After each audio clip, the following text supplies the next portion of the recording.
네, 안녕하십니까. 예.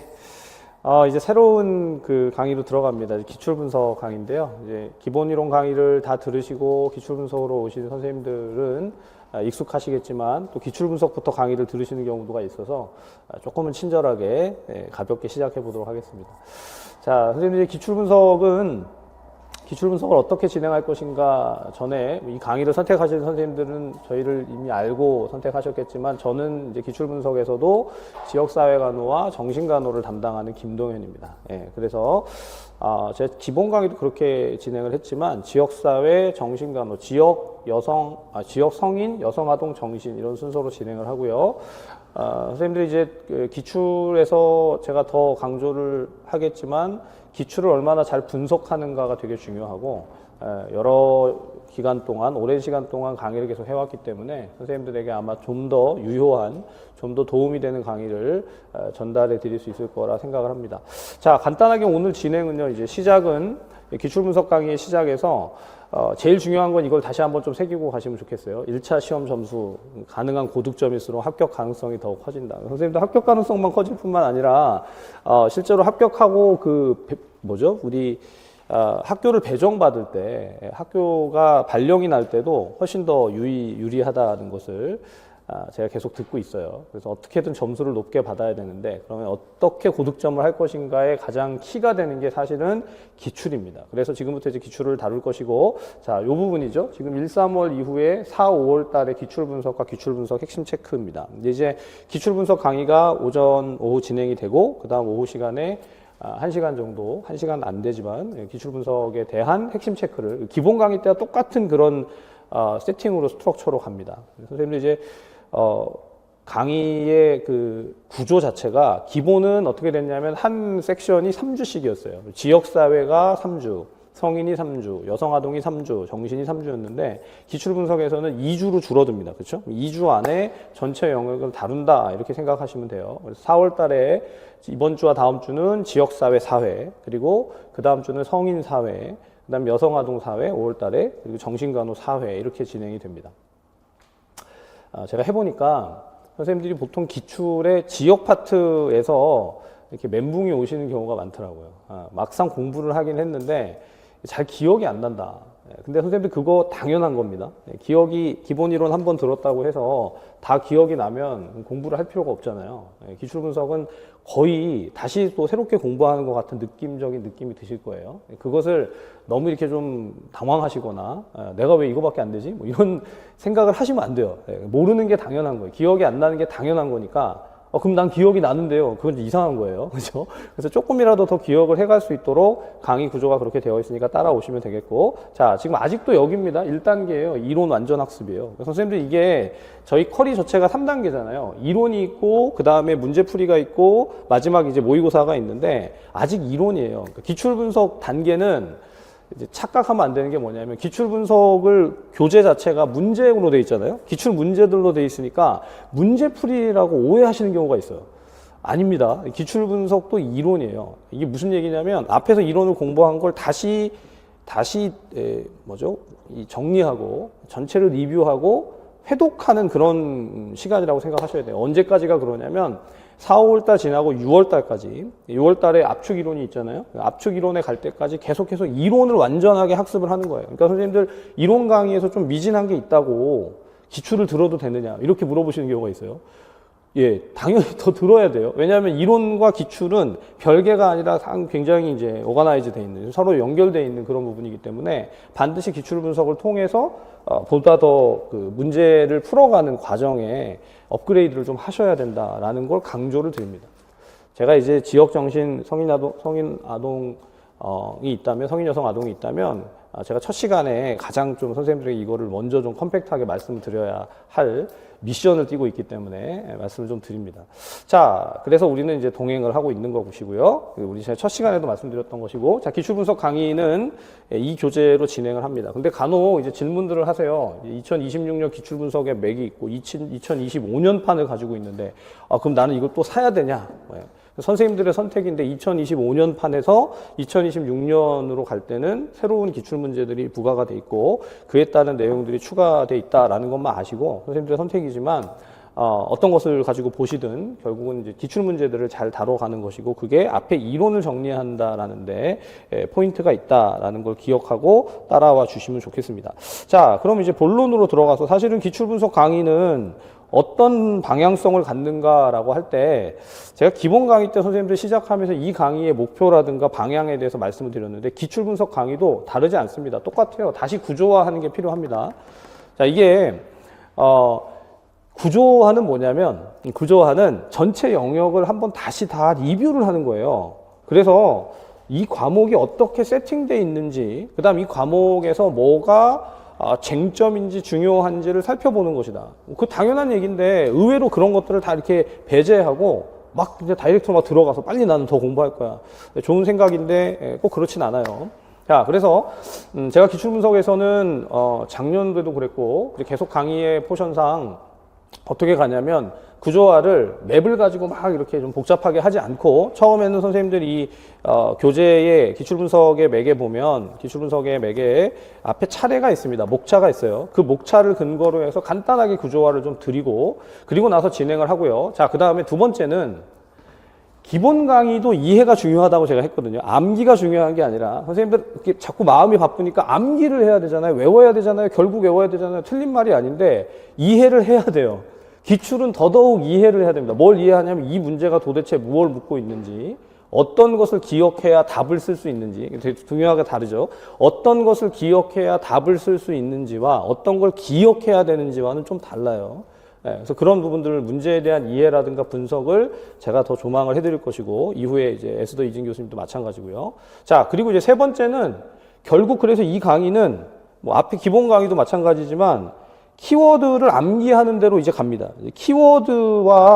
키워드를 이해한다, 뭐 핵심 키워드를 정리한다, 그리고 암기의 방법들을 익힌다 해서 조금 더 나가서 실제로 이제 답안 작성 능력을 향상시키는데 어떻게 향상시키냐면 자, 선생님들 핵심 체크가 기본 이론 때 핵심 체크는 약간 단답형이거나 OX이거나 그런 경우들이 많았어요. 그러니까 아마 그날 강의를 들으면 바로 이제 좀 풀어갈 수 있는. 근데 이제 기출 분석에서는 살짝 난이도가 높아집니다. 그러니까 이제 막 실제로 서술해야 되는 게 조금 더 포션이 높아져요. 그래서 결국 답안 작성 능력을 향상시킨다. 이론을 이해하면 당연히 답안 작성이 잘 되겠죠. 그렇죠? 이론의 이해도가 높아지고 암기가 더 많이 되면 그만큼 작성이 될 거예요. 그래서 이제 그 부분에 대한 고민이나 그 부분에 대한 좀 연습은 필요하죠. 내가 알겠는데, 이론을 알겠는데 안 써진다. 이건 달라요. 이론을 아는 거랑 안 써지는 것은, 써지는 것은 좀 다른 겁니다. 이걸 이제 연결시키는 작업이 좀 필요하고, 이론을 모른다. 아는 게 먼저입니다. 그렇죠? 써보는 게 문제가 아니라.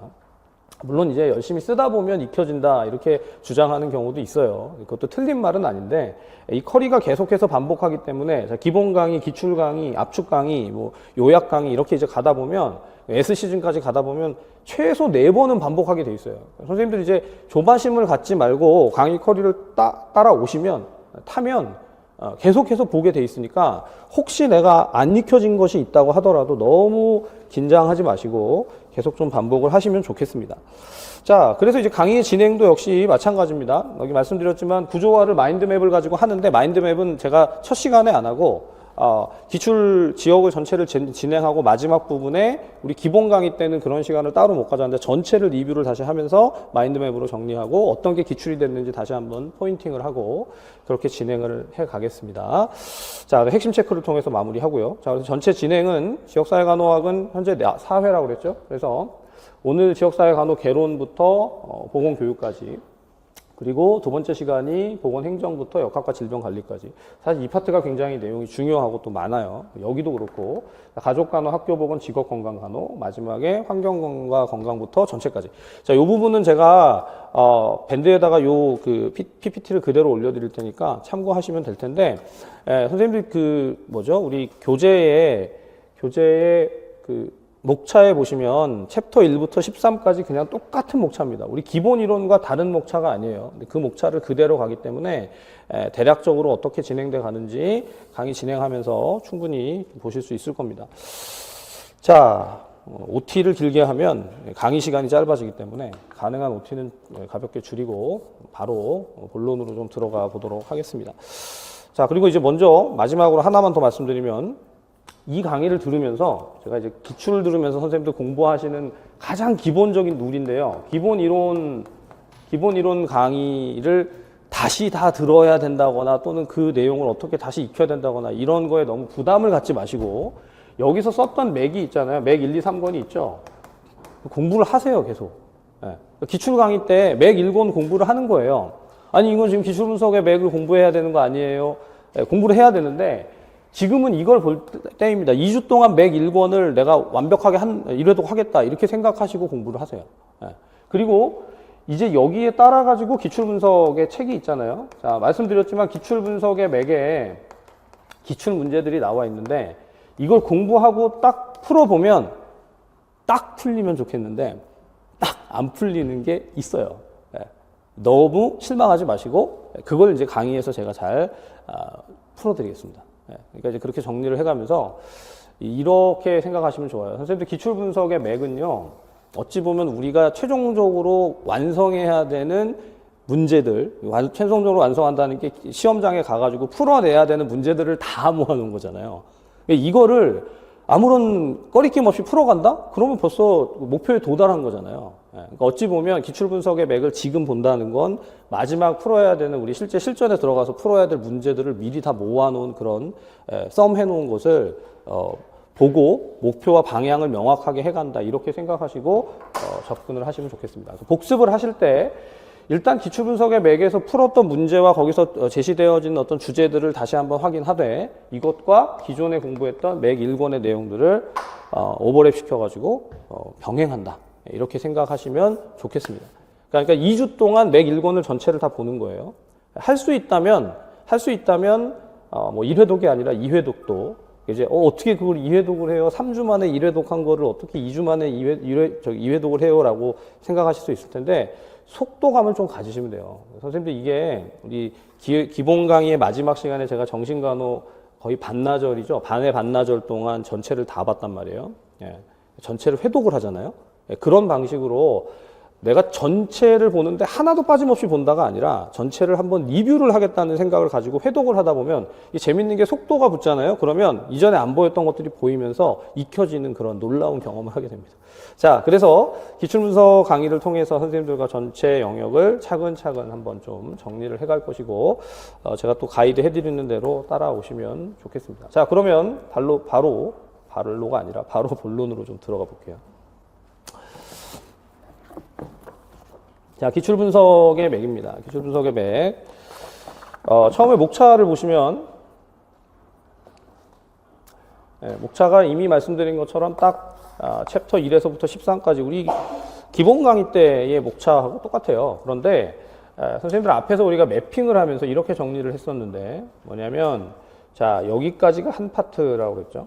저는 이렇게 이제 구조를 좀 나눠드리는 걸 선생님들 머릿속에서도 그게 좀 정리가 돼야 되는데 여기까지가 총론이에요. 그렇죠? 여기까지가 총론입니다.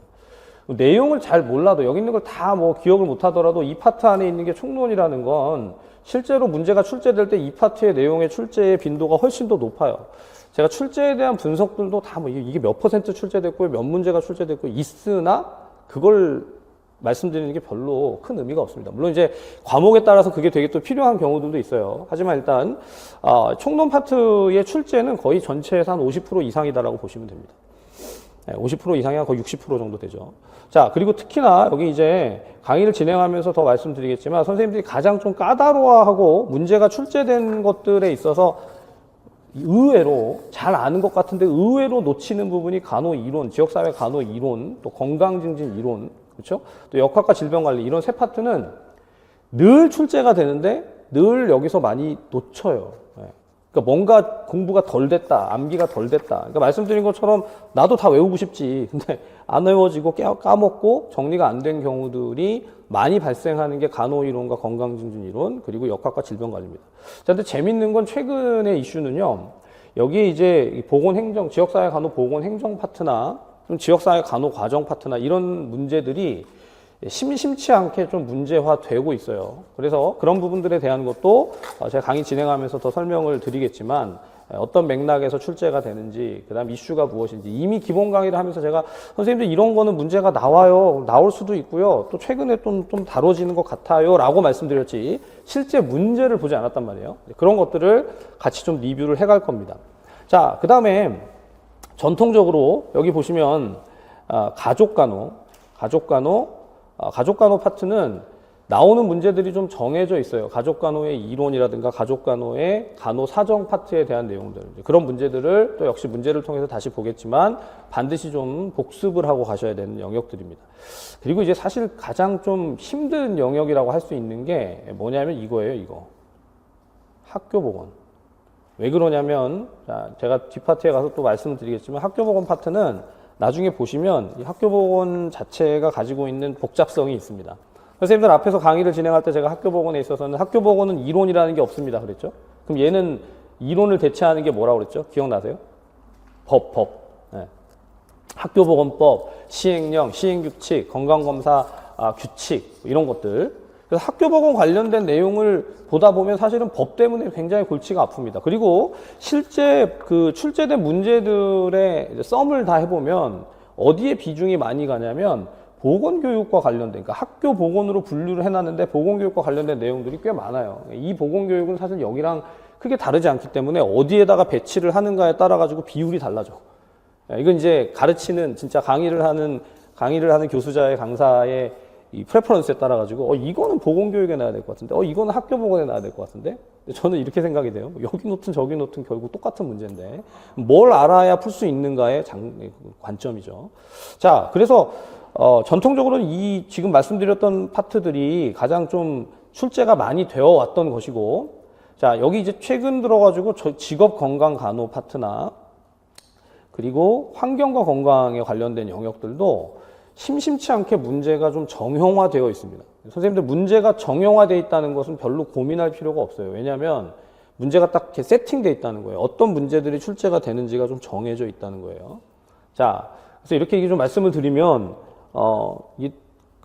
그 문제가 다양한 영역에서 다각도로 출제되는구나. 그래서 뭐가 출제된 거야? 어떤 문제가 출제된 거야? 이게 결국 다시 궁금해지고 그 내용을 살펴보는 게 기출분석 강의에서 가장 중요한 포인트라고 볼 수 있습니다. 자, 아래쪽에 이제 재난, 그리고 인구와 모자보건, 노인보건. 이 파트는 제가 기본 강의 때도 설명드렸지만 선생님들 여기는요, 워낙에 이 내용들은 약간 부록에 준하는 거예요. 이게 카테고리가 지역사회 안에 지역사회 총론, 강론, 분야 뭐 이렇게 나눠가면 이 부분이 막 따로 들어가는 게 좀 적절하지 않다. 논리적으로 맞지 않다. 그러나 시험에 출제되기 때문에 이 해당 영역들을 배치를 해둔 겁니다. 보시다시피 여기는 몇 페이지 안 돼요. 그냥 이렇게 아펜딕스처럼 부록처럼 붙어 있습니다. 그러니까 결국 거의 좀 초점을 둬야 되는 부분은 총론 파트에 해당이 되고, 그리고 총론 파트를 봐야 되고 가족, 학교, 직업건강간호 여기까지가 전체 영역의 한 80%다 이렇게 보셔도 틀리지 않습니다. 선생님들이 이제 제가 강의를 하는 거를 잘 신뢰해 주시니까 잘 따라오시지만 저거 맞아? 진짜 저거 맞는 거야? 이렇게 생각하면 공부 못 해요. 그러나 제가 선생님들 앞에서 뭐 이렇게 없는 말을 하거나 거짓말을 하겠습니까? 강의를 오래 해오면서 항상 느끼는 게 선생님들이 믿고 따라오시면 그에 맞는 밸리드한 이른바 타당하고 유효한 강의를 전달을 해야 되기 때문에 저도 계속해서 문제들을 보고 분석하고 또 더 좋은 방법으로 전달을 하려고 애를 쓰고 있습니다. 자, 그래서 본격적으로 이 아래쪽에 성인간호도 보고 싶지만 성인간호와 여성아동간호는 우리 에스더 이진 교수님과 보시고 정신간호는 제가 다시 또 돌아와서 정리하도록 하겠습니다. 자, 그렇다면 이제 첫 번째 파트를 보겠습니다. 바로 챕터로 들어가요. 지역사회 간호 개론과 지역사회 간호 이론입니다. 모든 과목의 가장 첫 번째 파트가 사실은 가장 기본이고 그 과목의 베이스에 해당이 된다라고 볼 수 있습니다. 자, 그런데 선생님들 이 개론과 간호 이론에 있어서 개론 파트에 관련된 문제의 출제는요, 특정할 수 없어요. 무슨 말이냐? 개론에만 속한다고 생각되어지는 우리가 앞에서 배웠던 지역사회 간호 이론이라든가 건강한 지역사회라든가 또는 지역사회 개념 틀이라든가 이런 것들은 문제로 출제하는 데 상당히 한계가 있어서, 그리고 여기 이제 대표적으로 역할, 지역사회 간호사의 역할 이런 것들은 출제가 가능한데 드러나게 출제된 적이 없어요. 임용에. 근데 제가 볼 땐 출제 가능성이 있어요. 자, 근데 우리 교재는 지금 기출분석의 맥은 기출된 문제들을 쟁점으로 일단 다루고 있기 때문에 선생님들이 공부를 하실 때 이 파트는 그럼 기출문제가 여긴 없네 하고 버리면 안 되고 말씀드린 것처럼 맥 1권으로 돌아가서 내용들을 살펴봐야 합니다. 가장 중요한 게 지역사회 간호의 개론 파트에서 지역사회 간호사의 역할도 중요하지만 특별히 건강권이라든가 형평이라든가 이런 개념들 있죠. 네, 꼭 좀 보시기 바라고 얘는 뒤쪽에 나오는 보건행정 파트하고 좀 연결되는 그런 영역이에요. 보건행정에서 가장 중요한 키워드가 뭘까요? 국가보건의료 체계잖아요. 국가보건의료 제도. 그래서 국가보건의료의 제도나 국가보건의료의 체계와 지역사회 간호와의 연결, 그 연계 이런 부분들을 좀 복습하시면서 다시 좀 보시면 좋겠습니다. 자, 그러나 시험에 출제된 문제들을 보면 상당히 좀 구체화돼서 뭘 기억해야 되는지가 나오죠. 자, 첫 번째 문제를 한번 볼까요? 이제 지역사회 간호 이론인데 베티 뉴만의 건강관리 체계 이론이라고 돼 있어요. 네, 선생님들하고 이제 기출 문제를 막상 이렇게 딱 리딩을 하니까 굉장히 저는 기쁩니다. 왜냐하면 앞에 기본 강의를 할 때는 기출 문제를 선생님들이 전혀 모른다는 생각하에 제가 이론을 강의했잖아요. 근데 얘는 프랙티컬한 거예요. 그러니까 뭐냐면 이론을 이렇게 공부를 했으면 이 이론은 어떻게 문제로 낸 거야? 라고 할 때 보여지는 대표적인 문제죠. 자, 보면 베티 뉴만의 건강관리 체계 이론에 뭐라고 돼 있어요? 근거하여 지역사회를 사정한다. 자, 선생님들 이게 되게 뭐 당연한 문제 아니야? 너무 쉬운 문제 아니야? 라고 생각할 수 있겠지만 한번 거꾸로 생각해 보시면 이론에 근거하여 지역사회를 사정한다는 게 무슨 말인가요?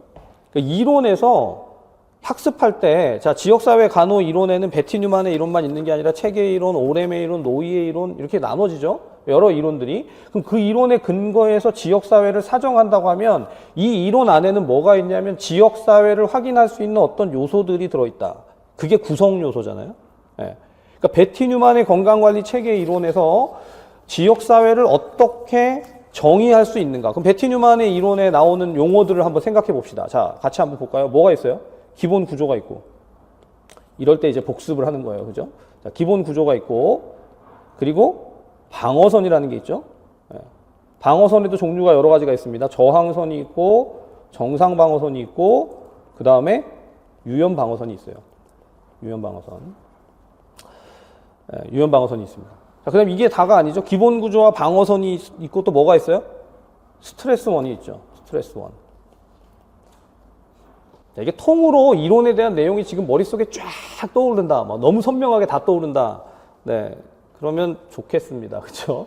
네. 그러나 혹시 그렇지 않아도 지금 이 기회를 잘 활용하시면 돼요. 자, 제가 이렇게 설명했었잖아요. 여기에 이제 핵심원이라는 게 있고, 선생님들 핵심원이 있고, 저항선, 정상방어선, 유연방어선이 있다. 이런 이제 구조를 이해하는 게 가장 기본입니다. 다시 말씀드리지만 문제가 하나 이렇게 나오면 예전에 제가 기출 분석을 한다 그러니까 어떤 선생님이 아직도 기억나는데 아니 한 문제를 뭐 이렇게 오래 풀어요 이렇게 얘기했던 적이 있어요. 그래가지고 아니 선생님 이거 한 문제를 오래 푸는 게 중요한 게 아니라 이 한 문제를 통해서 선생님이 볼 수 있는 여러 가지의 문제들에 대한 예상치가 다 나온다. 이 한 문제를 가지고 여기 베티 뉴만의 건강관리 체계 이론을 뭐로 바꾸면 돼요? 오렘의 이론으로, 노이의 이론으로 바꾸고 체계의 이론으로 바꾸면 그게 다 문제로 성립이 된단 말이에요. 실제로 그런 문제들이 뒤에 나오기도 하고. 자, 그런데 그럼 여기 지금 선생님들 기본 개념이잖아요. 기본적인 구성 요소. 기본 구조가 뭐냐? 방어선이 뭐냐? 스트레스원이 뭐냐? 스트레스원도 크게 또 세 가지로 나뉩니다. 어떻게 세 가지로 나뉘죠? 체계 내, 체계 간, 체계 외. 그죠? 이걸 이제 우리 기본 맥에서는, 기본 맥 1권에서는 인간 내 요인, 대인관계 요인, 인간 외 요인 이렇게 쓰기도 했어요. 기억나시죠? 자, 그런데 거기까지 알겠는데 지금 이 문제를 딱 보니까 얘는 어떻게 돼 있냐면 자 봅시다. 첫 번째. 기본 구조 해놓고 뒤에다가 뭐라고 써놨어. 생리적인 특성, 주민들의 인구 구조 뭐 이렇게 써놨어요. 그러면 내가 공부를 한 거랑 자, 기본 구조는 뭐라고 알고 있죠? 기본 구조라는 것은 이 이론에서 얘기하고 있는 기본 틀이잖아요. 기본 틀. 예. 사실 기본 구조는 뭐라고 그랬습니까? 핵심 원과 이를 둘러싸고 있는 방어선들로 형성된 체계예요. 제가 맥 1권 가지고 강의를 할 때 거기 기본 구조와 이를 둘러싼 세 가지의 방어선으로 형성된 체계다라고 했는데 그 기본 구조라는 용어는 방어선이 더 적합하다. 방어선이 아니죠. 핵심 원이 더 적합하다. 이렇게 말씀을 드렸습니다. 자, 그렇다면 이 기본 구조는 어떤 그 지역사회를 얘기한다고 하면 지역사회의 특성이라든가 속성이라든가 이런 것들이 되는 게 타당하겠죠. 맞아요. 네. 그리고 그걸 주민들의 인구 구조라고 설명을 하고 있다. 선생님도 지금 이 첫 번째 줄에 나열되어 있는 걸 보고 자, 이거 보자마자 오케이, 이거 맞아. 이렇게 생각이 되면 수준이 상당히 높은 거예요. 근데 딱 보는 순간 이거 맞아? 네. 솔직하게 이 객관식 문제로 출제됐던 거거든요. 2009년에. 근데 제가 그때부터 지금까지 이 문제만 강의를 몇 번을 했겠어요. 얼마나 많이 했는데요. 2009년부터 지금까지 계속 했는데 매년. 근데 이 부분 딱 할 때마다 자, 선생님들 이거 읽자마자 오케이가 돼요? 잘 모르겠죠. 네, 그게 정상입니다. 네. 제가 기초 강의할 때 처음에는 속도를 그렇게 많이 안 내고 선생님들하고 눈높이를 좀 맞춰야 돼요. 그래서 이 부분을 딱 보는 순간 기본 구조는 이거다라고 설명이 이해가 잘 안 되거나 좀 적응이 잘 안 될 수 있지만 제가 다시 말씀드리는 대로 지금 이 베티 뉴만의 건강관리 체계 이론은 뭘 보는 거냐면 지역사회를 보는 겁니다. 아시겠죠? 그럼 지역사회는 사실 지역사회라고 하면 이 지역사회 전체를 볼 수도 있고 이 안에 있는 가족을 볼 수도 있고 이 안에 있는 뭘 볼 수도 있죠? 개인을 볼 수도 있죠. 맞아요? 그럼 선생님들 자, 기본 구조라는 게 지역사회 전체도 되지만 가족 전체도 되고 개인도 되죠. 그러니까 여기에 생리적인 특성이라 하면 개인의 생리적인 특성이 기본 구조가 될 수 있겠구나 이렇게 이해를 하면 설명이 되잖아요. 이해가 되시죠? 자, 그 다음에 두 번째 방어선을 봅시다. 방어선은 세 개가 있는데 유연방어선이 있고 정상방어선이 있고 그리고 저항선이 있다. 근데 유연방어선이라고 써놓고 나서 유연방어선은 뭐라고 해놨냐면 뒤에다가 의료 서비스의 퀄리티, 질이라고 했어요. 그럼 의료 서비스의 질이 유연방어선인지 정상방어선인지 저항선인지 이것에 대한 판단이 필요할 거 아니에요. 그죠? 자, 그럼 이제 생각을 해봅니다. 의료 서비스의 퀄리티가 높고 낮음은 이 기본 구조, 생리적인 특성 또는 주민들의 인구 구조를 보호하는 데 있어서 퀄리티가 높을 수도 있고 낮을 수도 있지만 이 퀄리티에 따라 가지고 뭐가 달라지냐면 스트레스원이 접근할 때, 스트레스원이 공격할 때 그것을 막아낼 수 있는 어떤 플렉서빌리티를 갖는다, 유연성을 갖는다 이렇게 이해할 수가 있습니다. 그러니까 이건 바로 저항선이나 정상방어선의 개념보다는 유연방어선의 가능성이 더 크죠. 자, 밑에 제가 해설을 이렇게 써놨어요. 여기 보시면 역동적이고 단시간 내에 신속하게 변화가 가능하다. 그러니까 더 들어올 수 없도록 막아주는 어떤 이제 쿠션이죠. 버퍼링을 해주는 그런 역할이다라고 볼 수 있어요. 자, 그런데 디귿의 방어선 중에 정상방어선은 선생님들 정상방어선은 안정을 유지하는 데 있어서의 필수적인 것이다라고 설명을 합니다. 우리 기본서에서 그렇게 설명을 했었죠. 안정 상태를 유지하기 위해서 필수적이다. 그렇다면 필수적이라는 게 어떤 것인가? 이걸 이제 또 설명을 해야 되는데 실제로 정상방어선을 설명을 할 때 주민의 경제적 수준이 적절하다 안 하다라는 것은 필수적인 요소들이 되죠. 만약 경제적 수준이 적절하지 못하면 의료라든가 이런 것들을 활용할 수 없으니까. 그러니까 의료 서비스의 질보다는 더 직접적인 어떤 영역이라고 볼 수가 있겠습니다. 자, 한편 이제 니을에 보니까 기억 니은 디귿은 크게 틀린 게 없어요. 니을에 보니까 스트레스 원하고 스트레스 원도 크게 세 가지가 있습니다. 체계 내, 체계 간, 체계 외가 있는데 체계 간 요인을 써놓고 나서 물리적인 환경이라고 했어요. 선생님들 자 보세요. 체계 내, 체계 간, 체계 외가 있습니다. 물리적인 환경은 어디에 준한다고 보는 게 가장 타당할까요?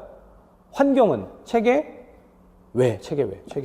예. 그러니까 이건 체계간이 아니라 체계외로 보는 것이 가장 합당한 접근이다라고 이해할 수 있습니다. 그렇죠? 제가 밑에 다 설명을 써놨는데 물리적인 환경은 스트레스원으로 체계간이 아니라 체계외 요인으로 본다.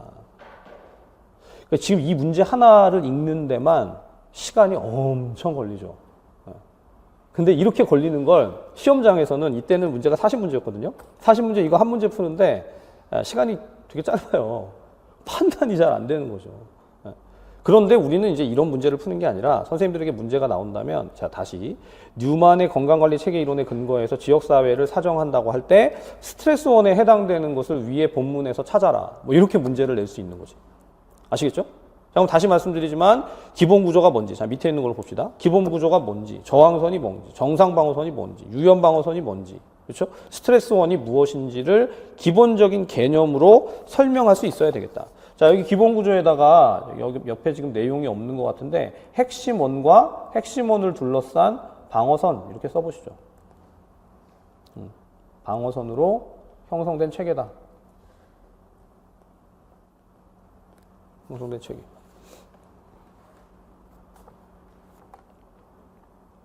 자, 베티 뉴만에 관련된 문제는 이 하나로 끝나지 않기 때문에 선생님들이 여기서 이걸 딱 익히고 나면 그 다음에 이제 문제들이 막 풀리는 문제가 계속 나와요. 자, 그런 것들도 정리를 해가도록 하겠습니다. 그리고 여기서 일단 중요한 개념으로 예방 단계라는 게 있죠. 1차 예방, 2차 예방, 3차 예방. 적어도 1, 2, 3차 예방을 이야기하는 문제가 나오면 1차 예방을 설명한다거나 2차 예방을 설명한다거나 3차 예방을 설명하는 것이 가능해야 되는데, 자, 여기 봅시다. 한번 읽어볼게요. 1차 예방은 반응이 생기지 않은 상태에서 수행되는 간호중재다.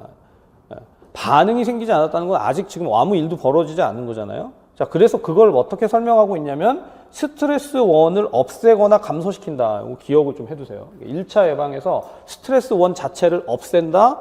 그리고 감소시킨다. 그렇죠? 스트레스 원을 감소시킨다.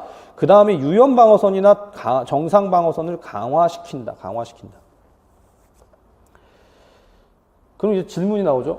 저항선은 왜 강화 안 시켜요? 이렇게 질문하는 경우가 있는데, 통상적으로 유연 방어선이나 정상 방어선은 아직 문제가 발생하기 전에 실제적인 방어의 요소라고 보고, 문제가 발생한 상태에서 작동을 하는 대표적인 것이 저항선이다라고 그렇게 이해를 하는 게 타당합니다. 다만 뉴만의 건강관리 체계 이론에서는 사실 이것 때문에 문제가 많아요. 저항선과 정상방어선과 유연방어선이 구분이 잘 안 된다. 그게 이 이론의 비판입니다. 자, 두 번째, 2차 예방은 보니까 2차 예방은 뭐라고 돼 있죠? 스트레스 원이 정상 방어선을 침입하여 저항에 도달함으로써 이렇게 돼 있죠. 자, 제가 일부러 지금 여기다가 표시를 딱 하고 있잖아요. 선생님들 이걸 기억을 하시면 2차 예방이 더 이상 헷갈릴 이유가 없어요. 정상 방어선을 침입해서 저항선에 도달했다. 아니, 그럼 유연 방어선은요? 유연 방어는 이미 뚫렸겠죠. 유연 방어선 뚫려서 정상 방어선을 침입해서 저항에 도달했다. 그러니까 방어선이 지금 다 뚫려가지고 들어온 거지. 그래서 그걸 이제 뭐라고 표현하냐면 증상이 나타나기 시작했다라고 설명을 합니다. 2차 예방은 기본적으로 제일 중요한 키워드가 증상이 나타나기 시작했다. 그러니까 우리가 보통 증상이 나타나기 시작할 때 뭐가 이루어지죠? 직접적인 치료라든가 중재가 이루어지겠지. 자, 근데 증상이 나타나기 전에 그러면 예방적으로 조치를 하는 것은 1차 예방에 준해서 설명을 하지만 사실은 우리가 뭘 얘기하냐면 조기 진단, 조기 치료를 얘기하죠. 선생님들 조기 진단이나 조기 치료는 몇 차 예방? 2차 예방이지. 근데 약간 유연하게 마음을 가지세요. 조기 진단, 조기 치료를 하는 건 아직 바깥으로 증상이 나타나지 않았는데 우리가 스크리닝해서 찾아내는 거잖아요. 맞죠? 그것도 2차 예방으로 봅니다. 아시겠죠? 선생님들이 공부를 할 때 특히 기출을 풀어가다 보면 약간 유연성을 가질 필요가 있어요. 학문이 이렇게 딱딱하게 여기까지 이렇게 되지 않는 부분이 있습니다. 제가 그건 이제 더 가이드를 해드리죠. 제가 그게 할 일이고, 공부하다 보면 선생님들이 이걸 그럼 답을 어디까지 써야 돼요? 이건 어디까지가 답이에요? 이렇게 저한테 막 따지세요. 근데 저는 항상 그럴 때마다 선생님들 조금만 마음을 이렇게 편하게 가지시고 여기까지 써도 되고요. 실제 시험에서 그렇게 그 부분이 헷갈리는 건 안 나올 겁니다. 라고 말씀드리는데 요거는 구분을 좀 해두세요. 이 부분은. 기억하실 수 있겠죠? 증상이 나타나기 시작했을 때. 그럼 3차는 뭡니까? 3차는? 3차로 가시죠. 뭐예요? 균형이 깨졌다. 핵심원까지 들어왔다. 이렇게 이해하면 사실 제일 쉬워요. 근데 핵심원까지 들어왔다라는 개념을 이야기하는 게 선생님들이 이해하기 쉽게 제가 이 부분을 가지고 말씀을 드리지만, 그렇죠? 핵심원, 저항선, 정상방어선, 유연방어선. 근데 혹자는 어떤 교과서들에서는 어떤 지역사회 간호 책에서는 그냥 이 구조가 깨졌다라고 설명을 해요. 되게 애매하게.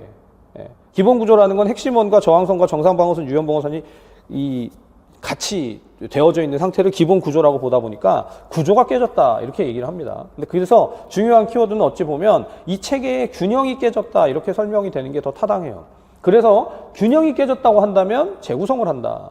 그래서 그 재구성과 관련된 키워드로 등장하는 게 재활이라든가 복구라든가 이런 용어들을 사용하는 것이 타당합니다. 자, 한 문제를 봤지만 이게 이거구나. 분석을 좀 이렇게 해야 되겠구나 라는 생각이 드시죠. 다시 말씀드리지만 이게 하나의 프리즘이 돼가지고 이 방식이면 다른 이론을 여기다 집어넣으면 다 성립이 돼. 베티 뉴만의 건강관리 체계 이론이 아니라 오렘의 이론이나 노이의 이론이나 이론 갖다 집어넣고 그 내용 안에서 그러면 각각 어떻게 지역사회를 사정을 하는 거냐. 그런 설명들을 이제 문제로 출제할 수가 있죠. 그런 연습들을 계속 해가시는 겁니다. 자, 다시 말씀드리지만 이거는 선생님들 출제가 많이 됐기 때문에 반드시 정확하게 좀 익혀둘 필요가 있습니다. 자, 이제 바로 두 번째 문제로 가볼까요? 자, 보시면 두 번째. 또 나왔네. 즐겁잖아요. 베티 뉴만의 건강관리 체계 모델에서 뭐라고 해놨냐면 대상자 체계를 나타낸 것이다. 선생님들 이 대상자는 잠깐 질문, 팝업 퀴즈로. 이 대상자는 지역사회입니까? 가족입니까? 개인입니까? 네, 셋 다 될 수 있죠. 네, 셋 다 될 수 있어요. 자, 그래서 밑에 보면 이렇게 돼 있어요. 지금 이 모형이 눈에 딱 들어오세요? 네. 네, 보통은 안 들어온다고 하는데 네. 대답을 안 하시네요, 다들. 자, 여기 보면 가장 안쪽에 있는 게 뭐다? 라가 뭐예요? 라가 핵심 원이지. 라가 핵심 원이죠. 라가 핵심 원이고 그 다음에 다가 뭐가 될까요? 네, 다는 저항선 그리고 가는 정상방어선, 나가 유연방어선이 되겠죠. 네, 이렇게 될 거예요. 자, 그렇다면 이제 아래쪽에 그 내용들에 대한 것을 그대로 풀어갑니다. 자, 가는 개인의 일상적인 대처 유형. 자, 이 중요한 키워드가 뭐냐면 개인의 대처 유형, 삶의 유형, 발달 단계. 선생님들 지금 앞에 1번에서는 이게 개인과 지역사회를 넘나들었는데 지금 여기서는 가가 개인에 대한 걸 설명하고 있어요. 차이를 아시겠죠? 자, 이게 개인을 초점으로 두느냐, 지역사회를 초점으로 두느냐가 굉장히 달라요, 문제가. 예. 그리고 우리 시험이, 선생님, 제가 늘 말씀드리지만, 이 임용시험은 동급 최강의 시험이기 때문에 선생님들의 고도의 사고를 요구하잖아요. 기본 강의를 들으면서 느끼셨겠지만, 이게 방대하기도 하고, 그 내용들이 정말 복합적으로 잘 모르면 답 쓰기가 애매합니다. 이상하게 쓰게 돼 있어요. 근데 여기 보니까 대처 유형이나 삶의 유형이나 발달 단계와 같은 행위적 요인과 변수들의 복합물이다. 자, 가는 정확하게 무엇에 대한 설명이라고 그랬죠? 정상방어선. 자, 그럼 이제 선생님들께 한번 솔직하게 물어볼게요. 정상방어선을 이렇게 공부를 했어요? 이렇게 딱 정확한 용어로 공부를 했어요? 우리 이렇게 안 했거든요. 기본서에 제가 뭐라고 써놨냐면 인간이 안정 상태를 유지하기 위해서 필수적인 것이다. 사실 여기까지 보고 넘어갔으면 답 맞추기가 쉽지 않은데 바로 밑에 보면 예시로 써놨죠. 대처 유형이라든가 대처 기전이라든가 생활 양식이라든가 발달 상태, 발달 단계 등이 있다. 요걸 보면서 그럼 이게 실제 개념과 그것에 대한 설명까지 같이 좀 결합이 돼야 문제를 풀 수 있겠구나 이런 생각이 들죠. 자, 두 번째. 나의 자극을 주는 스트레스 원에는 스트레스 원은 내가 좀 알겠는데 스트레스 원은 크게 몇 가지가 있다? 네, 세 가지. 내적 그리고 대인관계, 체계 내 체계 간 그리고 외적인 요인. 근데 이게 내적, 대인적, 외적 요인 이렇게 써 있으니까 체계 내, 체계 간, 체계 외 앞에서 일본에서는 분명히 체계 간이라는 용어가 나오지 않았어요? 맞죠? 네. 이게 이제 체계 내, 체계 간, 체계 외랑 내적, 대인적, 외적이라는 게 같은 맥락에서 활용이 된다는 걸 이해를 해야 됩니다. 자, 그 다음 세 번째. 나는 한 대상 체계가 오랫동안 유지해온 평형 상태로서 어떤 외적인 자극이나 스트레스 원에 대해서 정상적 반응의 범위를 말한다. 딱 읽는 순간 선생님들 정상적 반응의 범위는 뭘까요? 정상방어선이겠지. 네. 우리를 너무 물러보는 거 아닌가? 네. 틀린 거잖아요. 정상방어선에 대한 설명이겠죠. 자, 그럼 마저 봅시다. 다가 스트레스원에 의해 함락되면 기본 구조가 파괴되고 이 상태를 방치하게 되면 결국 사망에 이르게 된다. 다는 뭐였죠? 저항선이었죠? 저항선. 그럼 저항선이 깨지게 되면 기본 구조가 파괴된다. 저항선이 깨지면 핵심원까지 치고 들어가가지고 이게 손상이 되어진다. 그에 대한 설명입니다. 타당한 지문이겠죠. 자, 라번. 생존의 필수적인 구조이고 건강관리의 목표는 스트레스원이 이 구조까지 침범하지 않도록 방어선을 강화하는 것이다. 자, 라가 이 핵심원이고 핵심원에 대한 내용이고 필수적인 구조다. 건강관리 목표는 스트레스원이 이 구조까지 침범하지 않도록 하는 것이다. 이게 이제 선생님들 5번에 나와 있는 지문은 라의 즉 라 핵심원에 대한 설명이고, 자, 이 이론에서 결국 핵심원이 있고 저항선, 정상방어선, 유연방어선이 있을 때 스트레스원이 여기까지 들어오지 못하도록, 그렇죠? 여기까지 들어오지 못하도록 막는 것이 가장 기본적인 목표다라는 것을 설명하고 있습니다. 막상 문제를 보면 아마 앞에서 이론이 그냥 완벽하게 정리가 안 돼 있었다 하더라도 이 문제를 풀어가면서 아마 이론이 더 정리되시는 그런 효과가 좀 있을 거예요. 자, 그 다음 세 번째 봅시다. 조금 속도를 내볼까요? 자, 중학교에서 A형 감염 환자가 발견되어 보건교사는 자, 발견되어까지만 봅시다. A형 감염 환자가 발견이 됐다. 근데 이 A형 감염 환자가 발견됐다라는 건 어디서 발견됐냐면 학교에서 발견됐어요. 이제 뭘 생각하셔야 되냐면, 자, 지역사회, 가족, 개인, 제가 자꾸 이 대상자를 얘기하는 것은 대상자가 누구냐에 따라 가지고 접근하는 방식들이 좀 다를 수 있는데, 자, 기본적으로 이 학교에서, 학교 지역사회에서 A형 감염 환자가 발견이 됐다. 그렇다면 어떤 중재를 해야 될 것인가? 이게 뭐가 되냐면, 이게 문제예요. 그죠? 문제, 현상, 진단이 됩니다. 문제, 현상, 진단이 됩니다. 간호 현상, 간호 문제, 간호 진단이 되죠. A형 감염 환자가 발견이 됐다. A형 감염 환자가 발견이 돼서 그 환자가 여러 명으로 확대된다거나 또는 확산될 가능성이 있으니까 그에 대해서 중재를 하는데, 자, 문제는 그러니까 지금 첫 번째 줄은 뭐냐면 상황 내지는 현상이죠. 자, 그에 대한 활용되어지는 이론이 로이의 간호 이론입니다. 그럼 선생님들 이게 로이의 간호 이론에 따라라고 써 있는 게 앞에 1번에서 베티 뉴만의 건강관리 체계 이론에 근거하여와 똑같은 얘기죠. 그럼 이 이론에 따라라고 나오는 순간, 그럼 이 이론에서 뭘 얘기하는지가 머릿속에 있어야 이 문제를 푼다는 얘기예요. 다 정리가 돼 있어야 쓸 수 있어요. 그렇죠? 제가 앞에서 이미 전제했지만 선생님들 지금 이거 생각이 다 안 난다고 좌절하지 마세요. 이거 지금 이론 강의는 똑같은 거예요. 그래서 로이의 이론에 근거하면, 그러니까 뉴만의 이론, 오렘의 이론, 로이의 이론이 있는데 로이의 이론에 근거해서 그럼 로이의 이론에 뭐가 나오느냐? 자, 요거 더 보기 전에 잠깐 생각해 봅시다. 로이 이론에 나오는 내용이 뭐가 있어요? 자극이라는 말이 있고, 그 다음에 자극이 있고 뭐가 있죠? 그 다음에 대처 기전. 적어도 세 가지는 생각이 나야지. 적응 양상. 그러니까 항상 모든 이론들을 딱 들으면 첫째, 둘째, 셋째, 1, 2, 3가 생각이 나야 돼. 여기 제일 중요한 게 1, 2, 3. 여긴 자극, 대처 기전, 적응 양상. 그럼 자극에서 또 세 가지가 있죠? 뭐죠? 초점 자극, 관련 자극, 그리고 잔여 자극, 초관잔, 초점 자극, 관련 자극, 잔여 자극. 자, 대처 기전에는 뭐가 있습니까? 두 가지가 있죠. 조인, 조정 기전, 그리고 인지 기전. 그렇죠? 조정 기전, 인지 기전.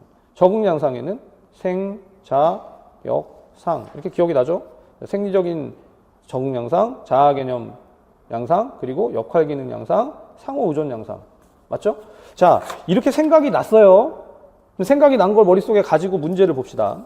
문제에서 뭐라고 했냐면 자극 유형과 적응 모드의 양상을 확인하려고 한다. 그러면 자극은 세 가지인데 초점 자극이냐, 관련 자극이냐, 잔여 자극이냐? 적응 양상은 이게 생리적 양상이냐, 자아 개념 양상이냐, 역할 기능 양상이냐, 상호존 양상이냐, 이 네 가지 중에서 얘기를 하겠네? 예측이 딱 되잖아요. 아직 문제는 읽지도 않았지만 지금 이 문제를 읽기 전에 이미 이 이론에서 뭘 얘기하는지를 선생님들 머릿속에 떠올리는 게 제일 중요한 거예요. 자, 공부를 하다 보면 생각이 안 난다. 생각이 안 나는 게 당연하다고 그랬죠? 그럼 생각을 이제 하고 복습을 하면 돼요. 자, 그래서 문제를 딱 보니까 옆에 A형 감염의 이환이라고 돼 있습니다. 그럼 A형 감염의 이환은 제가 위에다가 이렇게 친절하게 써놨잖아. 뭐라고 했죠? 문제, 현상, 진단 이렇게 써놨잖아. 그럼 얘는 뭐예요?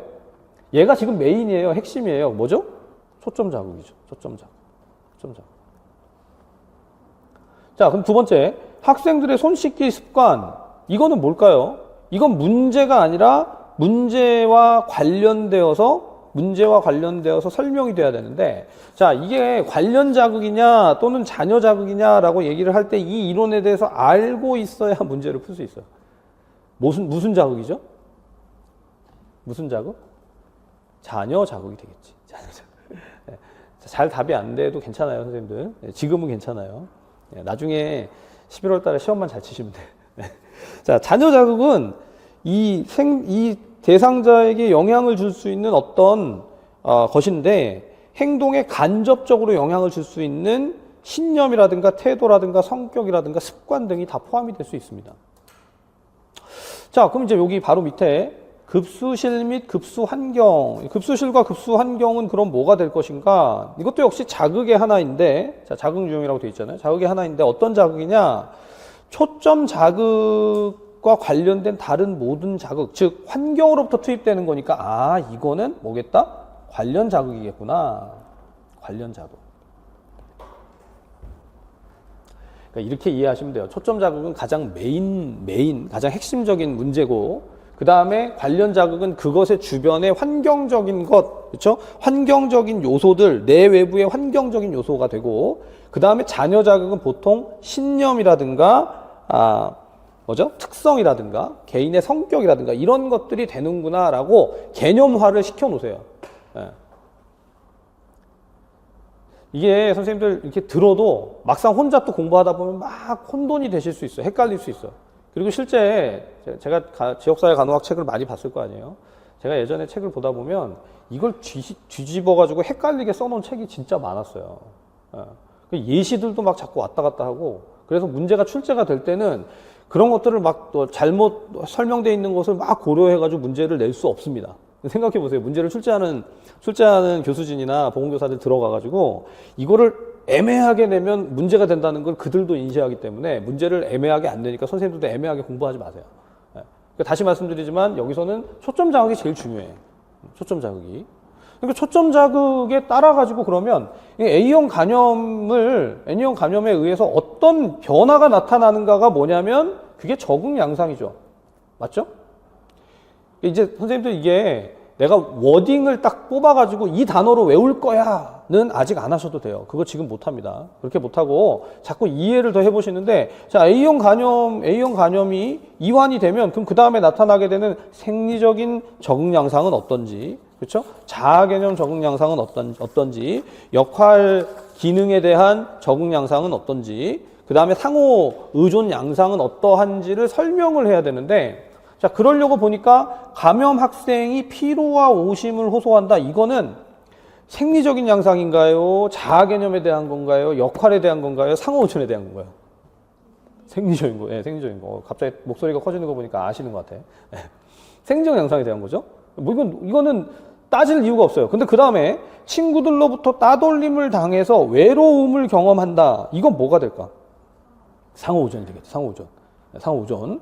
여기 상호 의존이야, 역할 기능이야, 자아 개념이야, 뭐 자아 개념 양상이야, 이렇게 막 헷갈릴 수 있겠지만 바로 밑에 보면 자, 명확한 용어가 하나 나오죠. 황달로 인해서 신체상의 손상을 경험한다. 신체상의 손상은 그럼 뭔가요? 자아 개념이 되겠지. 예, 자아 개념. 명확하게 나뉘죠. 그렇죠? 근데 이게 재밌는 게 선생님 저도 이거를 기출분석 강의를 매년 하잖아요. 매년 하고 문제 풀이를 할 때마다 내고, 그런데도 이걸 다시 보면 상당히 문제가 좋다, 잘 냈다, 문제 이론을 전체를 다 알아야 한다, 이런 이제 느낌이 들거든요. 근데 공부하는 입장에서 이거 안다고 한번 봤어도 또 다시 보면 자꾸 좀 혼돈이 되는 부분이 있을 수 있어요. 왜 그런지 아세요? 이론이 머릿속에 딱 박히지 않아서 그래요. 정리가 명확하게 돼 있으면 이게 이제 좀 변형이 돼서 나오더라도 거기에 대한 대응을 잘 할 수 있습니다. 예컨대 지금 여기 항목으로 들어가 있는 거, 제가 모의고사 문제 낼 때 그렇게 돼요. 여기 나와 있는 항목을 바꾼다고 생각해 보세요. A형 간염이 이완된 게 아니라 코로나에 걸렸다. 코로나에 걸렸다가 한 명이 걸린 게 아니라 그 집단이 코로나에 걸렸다. 그것도 똑같이 초점 자극이 될 수 있어요. 그리고 코로나에 걸려가지고 예컨대 사람들이 격리가 돼가지고 외로움을 호소한다. 그럼 그게 똑같은 문제가 되잖아요. 그죠? 네. 그러니까 이게 지금 다 응용이 될 수 있는 그런 가능성이 있는 좋은 문제 세팅입니다. 그러니까 기출 문제를 볼 때 이거 답이 뭐야? 이거 뭐야? 답은 이거야? 답을 알았으니까 넘어가? 이거 뭐 하루 만에 다 할걸요? 네. 답만 보면?